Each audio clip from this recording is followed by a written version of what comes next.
Hi, everyone. My name is Chris McMurray. And I'm Gene. He's my husband.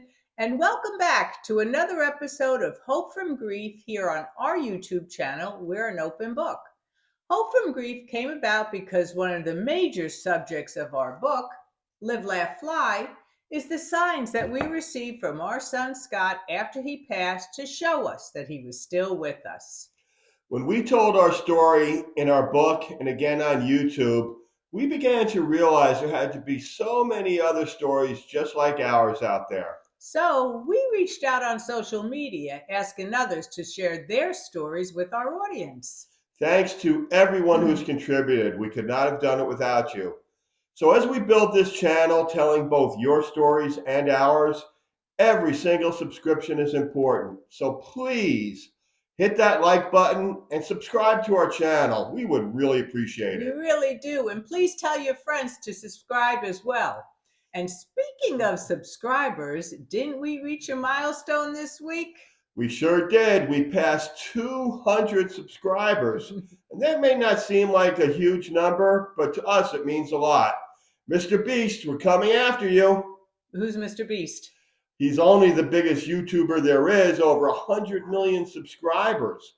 Now, isn't one of your former daycare kids a very successful YouTuber as well? He sure is. Please check out Sorrow TV, and he has over 1 million subscribers. We may not be right on the heels of those two, but we're growing. Yes, we are. Thank you, everyone. Now, can we talk about our show now?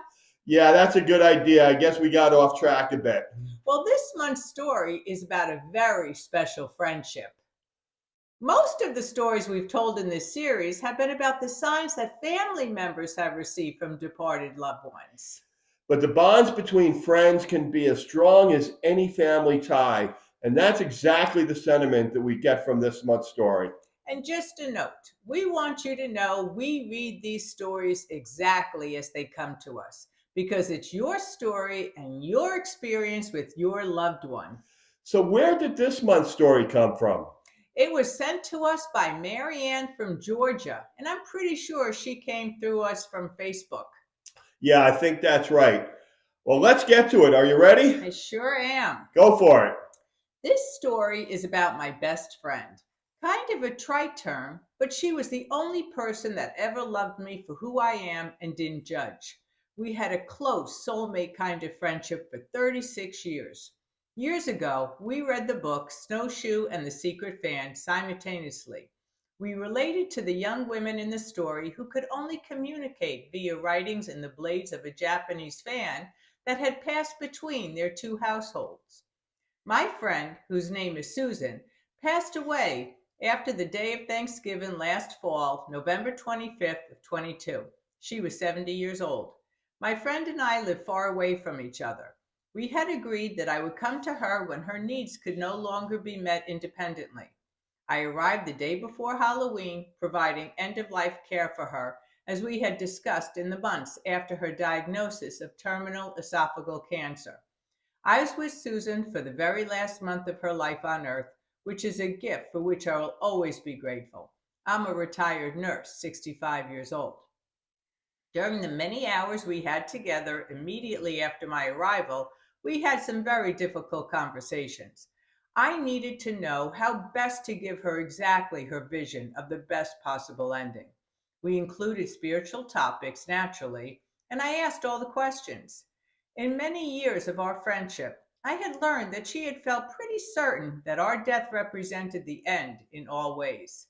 My question was this: what if you're wrong?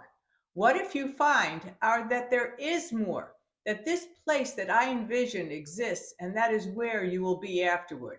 I went on to ask for us to establish right then and there what a sign could be that I would immediately know was from her. My mind went to the old book and the spiritual connection they had. I asked if she thought a Japanese folding fan would be a good one. I told her I didn't want the red cardinal or a hummingbird or a butterfly as they were too common. So we agreed on what the symbol would be.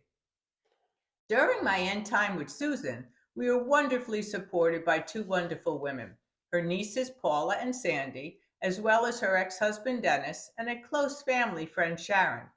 In the aftermath of the loss, all the girls went to have a little healing in the means of a pedicure. It was wonderful. It was only us, and the techs and management were very solicitous. At first of us was finished with all the good feeling stuff, and the polish was the next step.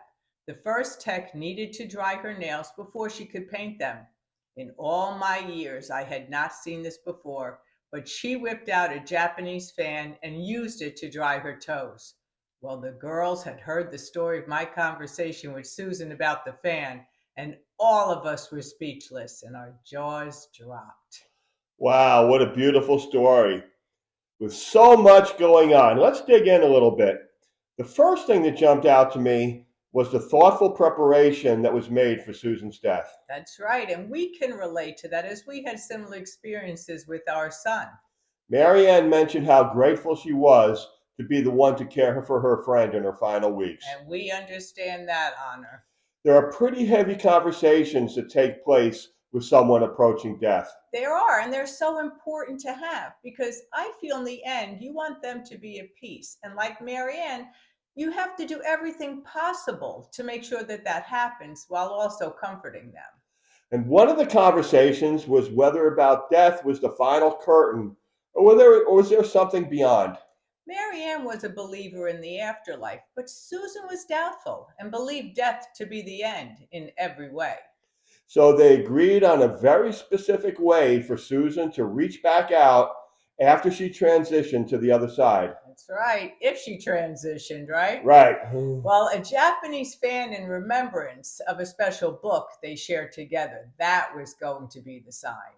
So after Susan's passed, Marianne and several others in their circle got together for a pedicure. And what you women think is so much fun about a pedicure, I will never understand. Well, I can tell you why, because it's so relaxing and we like to have our toes look pretty. But here's the thing. Every pedicure I have ever had, they use little electric dryers to dry your nails because it's so quick and easy. But this time, when all the girls got together just after Susan's passing, they used a Japanese fan to dry the ladies' toes. That was Susan letting all of her friends and family know that she had reached the other side. She was okay, and she was with them. Absolutely, and it seems like Marianne was right about there being something beyond this life. Yes, indeed. Thank you, Marianne, for sharing your story. We're sure many people will be comforted by it. And that's what our channel is all about.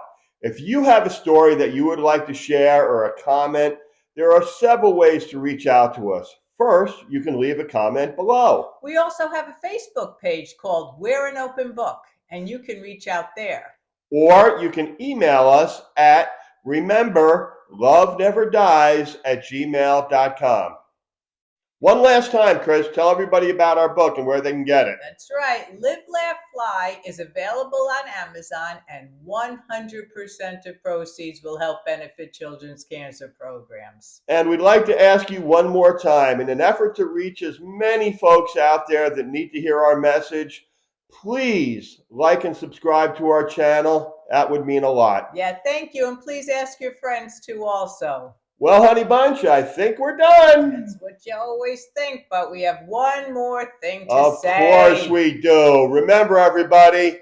Love never dies. Thank you. Thank Bye. you so much. Goodbye.